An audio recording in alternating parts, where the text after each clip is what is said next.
అందరికీ నమస్కారం.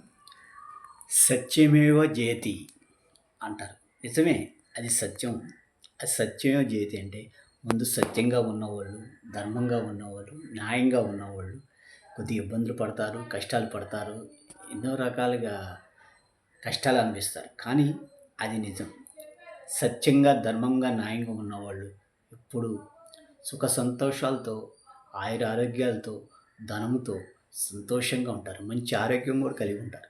అదే అధర్మంలో ఉన్నోళ్ళు సంతోషంగానే ఉంటారు. కానీ అది ఎప్పటికీ అది నిజం కాదు. అధర్మం అనేది కొన్ని రోజులే సంతోషం. అది కొన్ని రోజులే ఎంతో సంతోషం కనపడతారు. అది అన్యాయంగా, అబద్ధంగా ఉండి కూడా వాళ్ళు సంతోషంగా ఉన్నారని మనం అనుకుంటాం. కానీ అది నిజం కాదు. అదంతా ఒక కళ లాంటిది. అది ఎప్పటికీ సంతోషాన్ని ఇవ్వదు, ఆరోగ్యాన్ని ఇవ్వదు, ధనం నిలబడదు. ఎప్పుడూ ధర్మమే చేస్తుంది, సత్యమే చేస్తుంది. సత్యమేవ జయతి. సత్యం నిజం, ధర్మం నిజం, ఇది నిజం.